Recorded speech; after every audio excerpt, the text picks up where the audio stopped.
Borja entrou.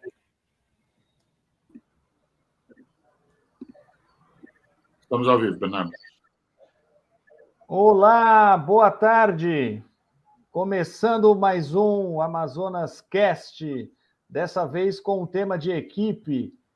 Estamos aqui com os nossos sócios, Hermano Sintra. Boa tarde, Hermano. Boa tarde, Bernardo, desculpe. Boa tarde, Irã Castelo Branco. Boa tarde, sócios. Boa tarde a todos que estão nos acompanhando para mais esse Amazonas Cast, né? E boa tarde, Borja Zaldiva, diretamente de Espanha. Como está?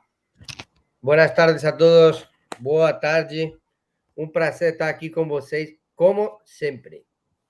Aê, muito bem. Começando mais uma semana com o nosso Amazonas Cast, nosso papo sobre empreendedorismo, startups.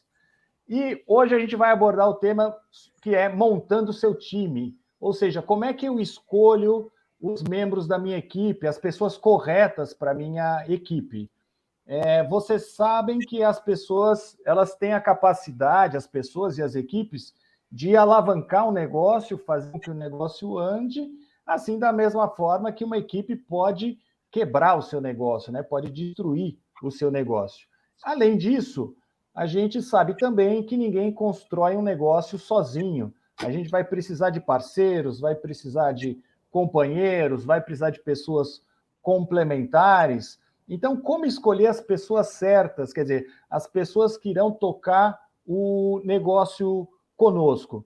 E ainda mais, tem um agravante, a gente sabe que no começo, todo o empreendimento, quando começa, geralmente não tem os recursos necessários para contratar uma grande equipe ou para contratar um executivo dos sonhos, né? Então, como resolver essa questão? É isso que a gente vai debater aqui um pouco hoje. Quem que gostaria de começar a abordar esse tema? Irã Castelo Branco já está com o dedo levantado. Professor Irã, por favor. Amigo, eu gostaria de abordar pela ótica do propósito. Eu entendo que isso sempre foi importante, mas nos dias de hoje, mais do que nunca, você não engaja um bom time, uma boa equipe, se não compartilharem o mesmo propósito. Isso vale para qualquer empresa, mas como você bem disse, numa startup, que os recursos são muito escassos, muitas vezes as pessoas estão trabalhando até por conta de uma remuneração futura, seja através de um contrato de vesting, ou mesmo já dentro da sociedade, não havendo o compartilhamento do propósito, não vai se construir um bom time. É claro que todo mundo tem conta para pagar no fim do mês, né, Bernardo? E isso sempre foi uma verdade, e as empresas sempre usaram o salário como um fator de atração, não é? Mas a gente sabe que, quando o único fator de atração é o salário, a pessoa vai lá, bate o ponto, mas não se engaja verdadeiramente. Então, no caso de uma startup, eu acho que o compartilhamento do propósito é o primeiro passo. Excelente, Irã. Você está falando que as pessoas devem estar comprometidas com a ideia, com algo maior do que apenas a questão monetária. Isso implica também uma visão de médio e longo prazo, né? Tem um sacrifício inicial, mas tem um propósito maior que guia essas pessoas. Hermano Sintra, por favor, queremos ouvi-lo. Olá. Acho que o que a gente tem aqui de mais interessante para continuar no que o Irã propõe, com a ideia do propósito, é que imaginar que, na verdade, a gente começa, né, o caminho da startup a partir dos sócios. Então, tem alguma... Tem algum... tá vendo uma estática aí do teu microfone, Bora. Eu coloquei você no mute. Ó. Tá bom. Mas é uma abelha, é um enxame de abelhas. é um enxame de abelhas espanholas. Está acontecendo aí. Tá estranho o teu áudio, mas vamos continuar enquanto você tenta aí resolver. Deve ser do fone, Borja. Rapidamente, então, o propósito, né, que o Irã coloca como uma condição importantíssima para a seleção, né, ele tem uma questão inicial, que são os próprios sócios, né? Então, quando a startup começa, a primeira equipe é uma equipe de sócios. E na hora que essa equipe de sócios se monta, essa principalmente, mais do que até os outros, pessoas que se juntarão à equipe, ela tem que estar ligada no propósito, né?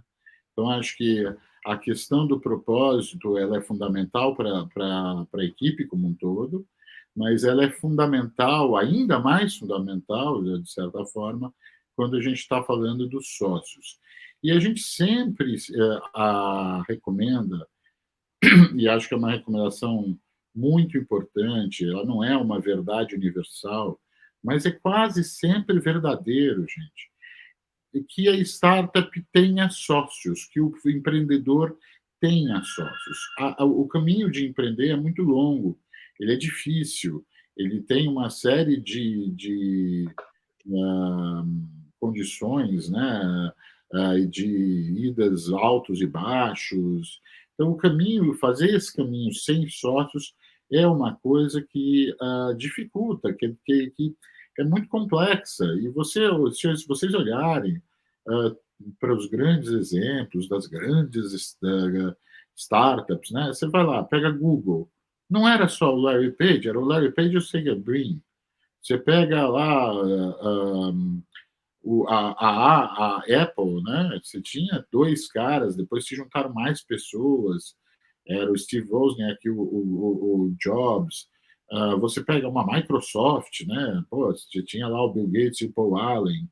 Então, todos eles tinham. A única pessoa que, de certa forma, desses grandes cases do mundo das startups, que hoje se transformaram em grandes empresas, não sei, mas um dia, muito lá atrás, foram startups, né?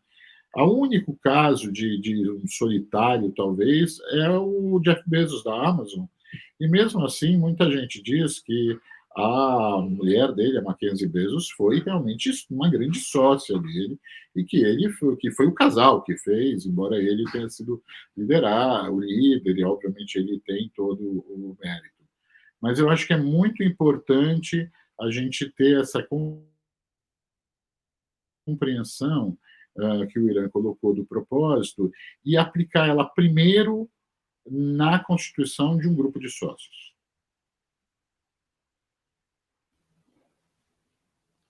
Eu acho que Borja... isso Não, estamos aqui. Queremos ouvir o Borja também. A questão do propósito é importante. Eu acho que deixar claro, hermano, logo no começo, para as pessoas que você está chamando, para as pessoas que vão colaborar com você, qual que é o propósito, né? Para as pessoas acreditarem na sua visão. Eu acho que isso é fundamental. Esse talvez seja o primeiro passo, né, que o Irã está comentando. Borja, por favor, a gente queria também ouvir o seu comentário sobre time. Você, como empreendedor, já participou de várias startups, já trabalhou em grandes negócios. Como que você vê a questão da importância do time, principalmente uma empresa que está começando? Quando você tem muito recurso, empresa grande, a gente também sabe que os desafios são enormes, mas principalmente quando você está começando, como que é melhor montar o time, escolher as pessoas, sendo que você ainda não está gerando receita? Bom, eu vou dar meu ponto de vista, igual um pouco, não sei, meio filosófico, não tá? Eu passei por várias startups, tive sócios, não sempre foi a bom fim, mas em outros casos sim. E como você falou, trabalhei para grande empresa onde já está tudo mais profissionalizado e é muito mais fácil. Né? Fácil entre vírgulas, tudo mais organizado. Então, o meu ponto de vista seria uma analogia com o matrimônio, tá? Ou seja, quando você vai a enamorar e você experimenta uma série de situações até achar que você encontrou a pessoa de seu lado que pode te acompanhar nesta vida e que você comparte hobbies, propósito, confiança e, obviamente, uma estreita seguridade, né? Com a pessoa que você tem do lado, tá certo? Então, isto seria o início de uma startup. Você tem que procurar alguém com o que você tenha confiança e tenha os mesmos objetivos, estilos de vida, ambições, etc. Isso seria um matrimônio, tá certo? Depois disso, você passa a amadurecer, a startup começa a crescer, então, é um ambiente de startup. Aí você tem que aderir novos executivos que te acompanhem muito proximamente. Quem seriam estas pessoas na analogia? Os filhos, tá certo? Os filhos você não elige, infelizmente. Mas, bom, até que pode, mais ou menos, mas você tem os filhos, tá certo? Mas, nesse caso, você tem que ir aderindo a seu núcleo os filhos mais próximos. Você convencendo de uma maneira, dando uma parte de si, que é o equity. Então, você está sendo como um pai, está dando uma retribuição, muito mais que monetária, é confiança de dar parte de você, e você consegue esse subnúcleo onde vai ramificar as demais pessoas e as demais responsabilidades. De aí, passamos à terceira fase, que seriam os contratados e os profissionais. Aí sim, já você tem um auxílio de um recurso humano, uma pessoa especializada que te ajuda a crescer. Então, esta analogia é válida porque realmente é assim. Ou seja, um sócio numa companhia é como um matrimônio. Você vai casar e você pode acabar bem, ou brigar e se divorciar e ser um colapso, um desastre. Tem briga, olha o que aconteceu com o Facebook, como falou o irmão muito bem, Google, são dois. Apple, são dois. Microsoft, são dois. Ou seja, o início é um casal. Interessa o sexo. Não estou falando aqui de identidade, nem de... Gênero. Exato. O que estamos falando aqui é que todo começa com a confiança e com os mesmos objetivos. Depois vai se desdobrando e tudo isso acaba numa grande família. Se você chegar a ser o que faz um grande executivo, um grande empreendedor, consegue ter 10.000 filhos. Mas é isso aí. Acho que tudo baseado na confiança e objetivos conjuntos e estilos de vida semelhantes.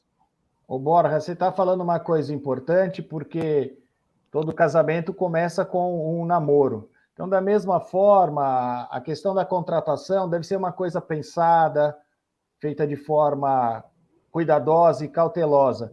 Tem uma frase famosa no mercado que é contratar devagar e demitir rápido, né? Porque muitos empreendedores esperam até o negócio dar errado, quebrar, para mexer no seu time, né? Então, essa frase é importante. Tem a ver muito com o que o Borja está falando. De fato, se você parar para pensar, tem muito mais casais bem-sucedidos que se conhecem desde o high school que não aqueles que se conhecem repentinamente, tá certo? É mais complexo. Interessante.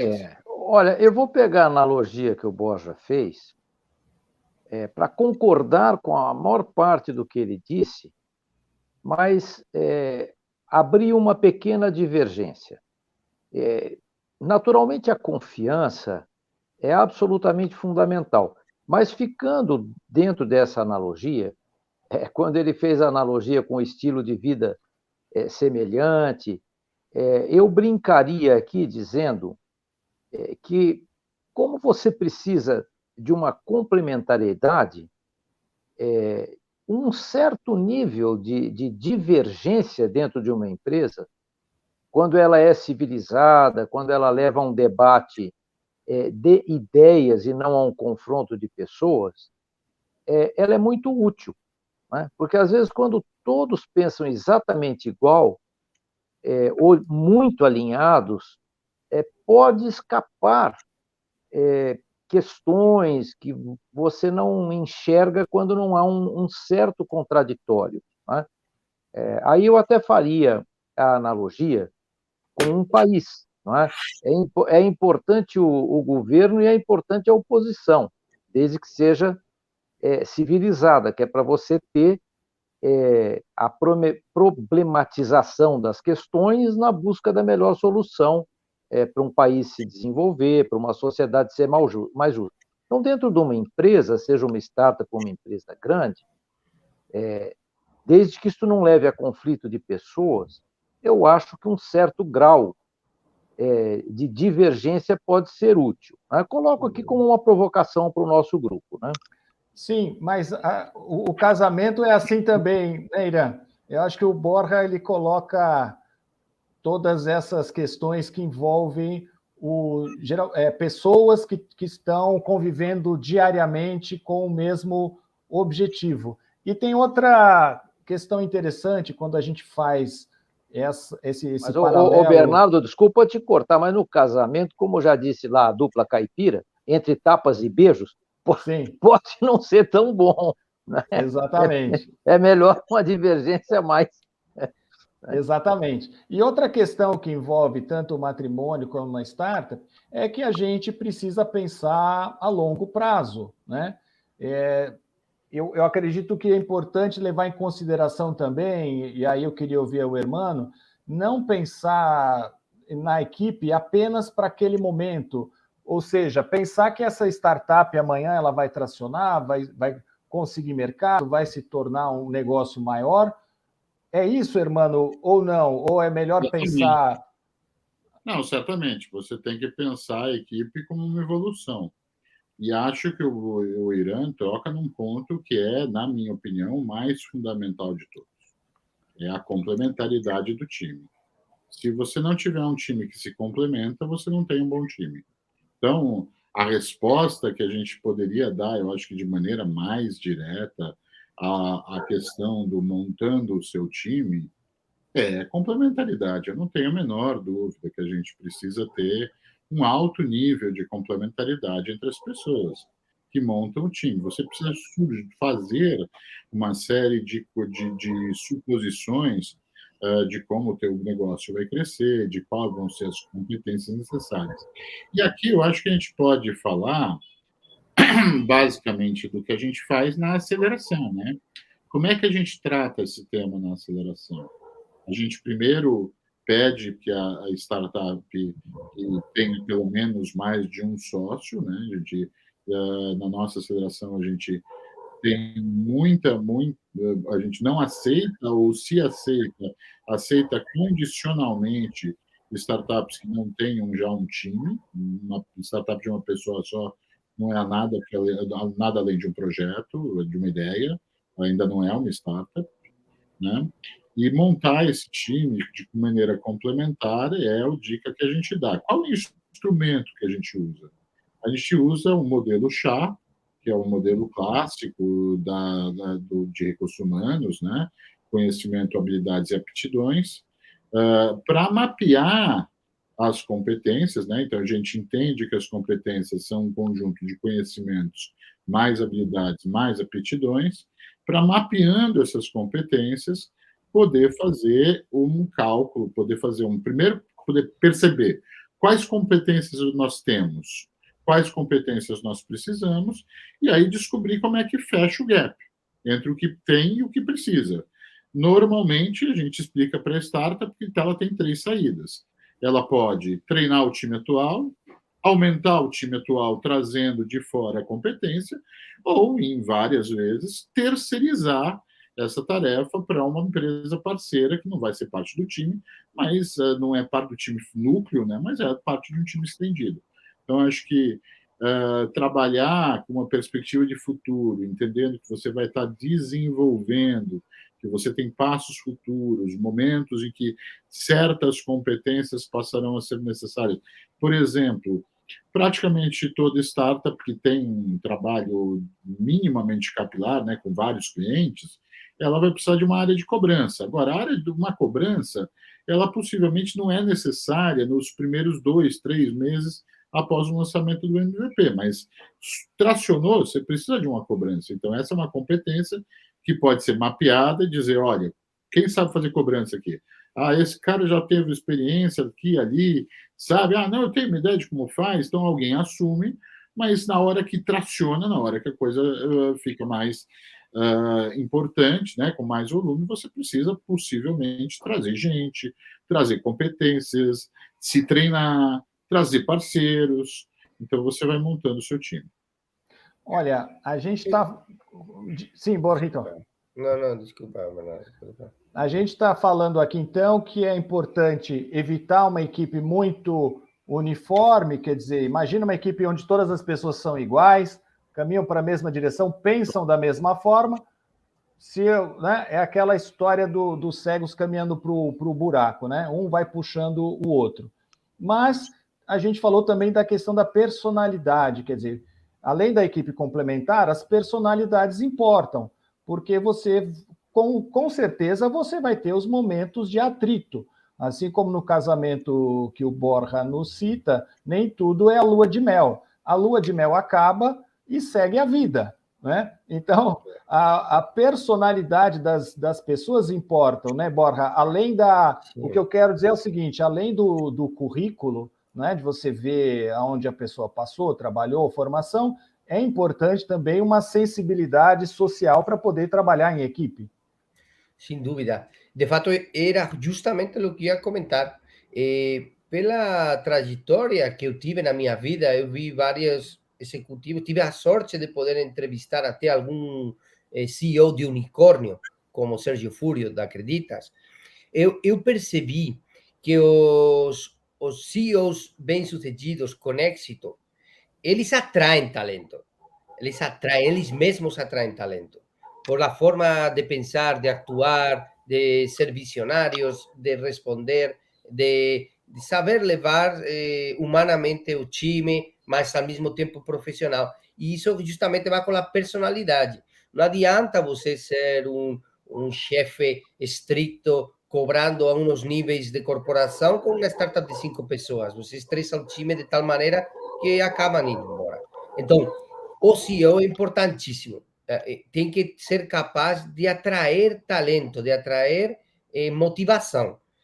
E isso tem poucas pessoas que são capazes de fazer. É um pouco inato, é como aquele que sabe cantar e chega a ser um popstar. Não tem muitos, mas tem. E por isso não tem tantos Bill Gates, nem tantos Steve Jobs, nem tantos Sergio Fúrios, nem tantos outros que devemos por aí. Tem muitos músicos, mas poucos são artistas realmente, né, Borrito? Mas a gente está falando aqui a questão, Ira, eu gostaria de ouvi-lo, a gente está falando sobre como montar um time, e a gente está falando sobre algumas características, mas eu queria também explorar o seguinte, aonde que a gente encontra essas pessoas? Bacana. Então, porque para o casamento, Borja, hoje tem até os sites de namoro, os Tinders da vida, né? A gente pode conhecer a pessoa numa festa, pode conhecer dependendo do nosso network, como você falou, pessoas que se conheceram na escola. Agora, eu estou montando o meu negócio. Aonde eu encontro essa pessoa que seja complementar, que provavelmente tem uma personalidade adequada? E eu digo o seguinte, eu gostaria de ouvir o Irã. A gente considera, Irã, a possibilidade de pegar um recrutador, quer dizer, uma pessoa especializada, uma empresa especializada, mesmo que isso tenha um custo? Ou a gente busca no nosso networking mesmo? Bernardo, olha, como você sabe, eu fui sócio de 3 agências de publicidade. E eu costumava dizer aos clientes que, às vezes, quando visitavam a agência, eles iam, naquela época, todos de terno e gravata, não é? E chegavam lá e encontravam um diretor de arte de bermuda, o produtor de audiovisual com cabelo de moicano, e às vezes olhavam para mim e diziam, poxa, esse ambiente é diferente, né? Eu digo, isso aqui é um zoológico, e um zoológico tem um bicho de cada tipo. Às vezes, quando você vai dentro de outras organizações, não é o zoológico, só tem o zebra, o galinha, o leão. Aqui, a diversidade é que vai trazer a criatividade, então é um bicho de cada tipo. E a arte está em fazer esses bichos jogarem juntos, né? Agora, como que achava esses bichos? E eu acho que numa startup é a mesma coisa. Claro que você tem os mecanismos formais de contratação através de headhunters, não é? Através de empresas como a famosa Talento, aqui da Sofia Esteves, que recruta para muitas companhias. É uma possibilidade, não é? Hoje você tem várias startups nesse campo também. Mas eu, pessoalmente, ainda acho que dentro do seu networking, ou do seu networking expandido, é que você vai encontrar as pessoas que você busca. Não é? Então, eu vou tomar a liberdade até de falar aqui do nosso quarteto. Não é? Você e eu, você, Bernardo, e eu, Irã, éramos pessoas que nos conhecíamos há muitos anos, tá certo? Estivemos juntos na CBBA, depois você sempre prestou serviços para nós. O Borja me foi apresentado por um professor da USP, amigo nosso. Né? É claro que eu, depois de conversar com ele, como já comentei em outras ocasiões, puxei a capivara dele e fui até a Espanha conhecer a família dele antes de ficar sócio dele e de recomendar a você. Você trouxe o hermano para a nossa sociedade, que é uma pessoa que você conhecia há muitos anos. Não é? E todos nós temos, como falamos aqui, características complementares, buscamos nos alinhar, mas muitas vezes, e isto é bom, divergirmos, aí trabalhamos para buscar um consenso. Né? Então, eu acho que você pode achar pessoas no LinkedIn hoje, que é uma forma de recrutar, né? Mas sempre você vai ter mais segurança trabalhando dentro do teu network mais próximo ou do teu network expandido, tá certo? Essa é a minha visão. Mas, claro que quando você está numa corporação que tem 10, 30 mil funcionários, isso não é mais viável. Mas num projeto que se inicia com menos pessoas, Perfeito. Hermano, você gosta? Eu acho que muito pela questão da afinidade. Né? Então, quando o Irã fala da afinidade a um propósito, ela é uma afinidade que liga pessoas, provavelmente até pelos seus laços de outros, né? Quer dizer, por que eu fui me interessar em conhecer a empresa do Bernardo, que foi meu colega de escola na infância? Ele estava fazendo uma coisa na empresa que ele, né, na Amazonas Cap, que me interessava, que tinha afinidade comigo. Então, acho que as afinidades temáticas, né, trazem. Quer dizer, Irã, imagina, né, um cara que trabalhou na publicidade, conheceu muita gente a vida toda que gostava da publicidade, que tinha afinidade com a publicidade. Né? Então, a gente vai conhecendo ao longo das vidas profissionais pessoas que têm afinidades com as nossos propósitos. Então, acho que as coisas se ligam aí e também responde a um outro questionamento que você fez antes, Bernardo, de que, né, quer dizer, é legal essa coisa de ser complementar, de ser diferente, mas o time tem que conviver, né? O time tem que conviver bem. Então, precisa existir também uma afinidade pessoal. Eu acho que, em relação ao local, o que a gente tem visto, aonde achar, né, esse time, o que a gente tem visto é que o que o Irã fala é, via de regra, a realidade, quer dizer, o time inicial da startup não começa através de headhunters, de empresas de recrutamento, nem mesmo de LinkedIn. Né? O time inicial ele nasce a partir de afinidades pregressas, né, à própria startup. Então, acho que hoje trabalha-se nisso, e a única coisa que eu acho que é importante a gente complementar, que você traz essas pessoas para um sonho. Né? Startup não é uma realidade ainda, é um sonho. Então, na hora que você traz para esse sonho, você precisa ter um jeito de recrutar. Você provavelmente não vai ter todo o dinheiro necessário para pagar o salário daquela pessoa. Então, você tem que vender a promessa do sonho, você tem que dar participações, né? A gente vê que todas as startups hoje, bem constituídas, tal, todas têm fundo de opções, distribuem opções, né, opções de participação no capital social da companhia. Legal. Eu estava vendo uma pesquisa mostrando, foi feita uma pesquisa com 100 startups que quebraram e o time certo aparecia como em terceiro lugar, né? Como terceiro fator, quer dizer, está entre os top 3, quer dizer que a qualidade da equipe realmente tem muito significado no sucesso ou no fracasso do seu negócio. E ainda bem que existem formas, então, de a gente contornar tudo isso, de preparar, né, a nossa startup através da nossa equipe, claro, pensando no sucesso, né? Forma de garantir que a gente escolha a melhor opção. Bom, Bernardo, estamos chegando... Sim, nós estamos caminhando para o final, mas eu queria acrescentar um ponto. Da mesma forma que é importante começar bem, montando um time, também é uma arte saber terminar bem. Não é? Porque, às vezes, no curso da vida de uma startup, algum dos sócios já não se identifica tanto com os caminhos, não é? E a saída de um sócio, ou mesmo de uma pessoa-chave, deve sempre ser alguma coisa amistosa, leal entre as partes, e que não se transforme num conflito, tá certo? E aí eu até quero usar um exemplo pessoal. Eu disse que fui sócio de 3 agências de publicidade e da última agência da qual eu fui sócio, eu me desliguei voluntariamente e fui trabalhar na ESPM, porque não estou cometendo nenhuma indelicadeza com os meus ex-sócios, que, aliás, são meus amigos pessoais até hoje, e até fazemos, eventualmente, negócios, tá certo? Mas eles tinham uma visão distinta da minha num determinado momento, que eu tinha o desejo de transformar a nossa empresa numa empresa digital, né? O que implicava em investir parte dos nossos resultados nisso e tudo mais. Não era a visão deles.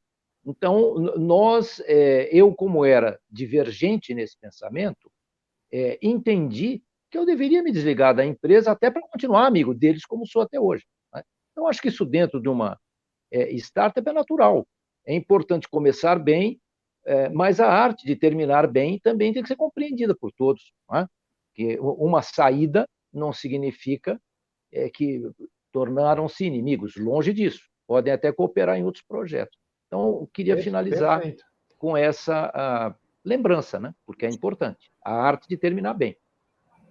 Eu queria também finalizar, Bernardo, falando uma coisa. O Irã comentou sobre, igual que existem sites de match para conhecer pessoas, existem sites de match para achar co-founders. De fato, eu vou colocar aqui um que eu conheço o fundador. Tem um Tinder para startups, Borja? Tem vários. Opa, olha aí, eu conheço um de Cremades, senhor Cremades, que ele está lá nos Estados Unidos e é a maior rede para achar co-founders. Aí você coloca que você precisa, sobre que especialidade, se é CTO, se é CEO, aquilo que você precisa, e eu já usei e já achei alguém. Assim que é legal. Vou colocar aqui em comentários. Mas outro lugar bom para fazer e achar um bom sócio é nos hackathons, nos eventos que promocionam os hubs de, por exemplo, Habitat, Cubo. Bem lembrado. Sem dúvida, aí é um bom lugar para se estressar e conhecer a pessoa do lado no momento da competição. E isso te pode dar uma ideia de quem é e se vocês ganharam o hackathon, quem sabe daí sai uma startup. Então, bom, eu só queria acabar falando isso. Muito boa essa amarrada final, Borja, porque a pessoa realmente ela precisa circular, participar de eventos, falar com os amigos, entrar no LinkedIn, né, fazer o famoso networking, né? Para conhecer. Só fazer um parênteses rápido aqui, também tem uma prova nossa, pessoal, da necessidade dos sócios. O que o Bernardo está falando é fundamental. Só que eu tenho que dizer para vocês que eu sou um bicho do mato, eu não gosto. Eu não sei fazer, tal, não sei o quê. Então, eu acho maravilhoso que o Irã é muito bom nisso, o Bernardo também é bom, o Borja é bom. Quer dizer, me complementam. Eu sou um cara que não sei fazer esse papel. Que bom que o sócio... Sabe o que acontece também, hermano? Muitas vezes um sócio dá uma desanimada, não é? É natural. Você acha que a gente acorda todo dia e pula da cama com um monte de estrelinha e sai pulando e todo... Tem dia que a gente está mais cansado, está mais desanimado, isso é natural. E aí o sócio ajuda, não, vamos lá, a gente tem reunião marcada, vamos junto, e depois acontece o contrário, né? O sócio está meio caidão naquele dia, meio chateado com alguma coisa tal, e a gente. Então, essa é a colaboração. A gente sempre diz, né, Bernardo, durante as acelerações, nos encontros, que a gente repete: a principal função dos sócios é compartilhar ânimo. Ah, sim. Acho não é verdade? Hoje. O ânimo é o grande combustível, não é, que nos leva adiante. A gente precisa, claro, acreditar no que está fazendo e ter ânimo para tal, porque desanimado realmente ninguém avança. Tem um filme, até meio que é um drama, mas realmente é fortinho, que é Viven, né? Aquele equipo que teve o sinistro do avião lá nos Andes, chileno, se não me engano, que foi. Chama E demonstra como... O avião caiu no Chile, mas eles eram uruguaios. Ah, sim. Então, mas era um time, né? Time de rugby, né? Time de rugby. E aí demonstra muito bem como uns se apoiam aos outros para poder sobreviver e salvar os que ficaram lá atrás no avião, né? É surreal esse filme, eu gostei muito e demonstra como tem que se comportar um time para sobreviver, que é o mesmo que na startup.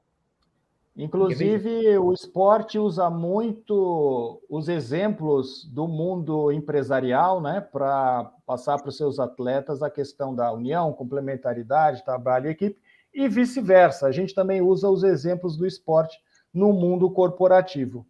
Olha, gostaria de agradecer muito a presença de todos. Obrigado, Hermano, Borja, Irã.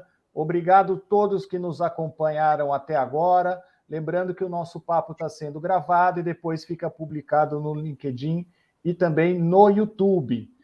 Muito obrigado novamente e até... E falta o Spotify. E o áudio vai para o Spotify. Agora o áudio temos Spotify, já temos Spotify com vários programas, né, Hermano? E os próximos programas também daqui a pouco estarão lá, bem lembrado. Estamos no Spotify, para você que não consegue acompanhar em vídeo, você pode, durante a sua caminhada ou no carro, acompanhar o áudio das nossas lives. Então, muito obrigado a todos. Semana que vem a gente volta com mais um Amazonas Cast. Um grande abraço. Obrigado a todos que ouviram.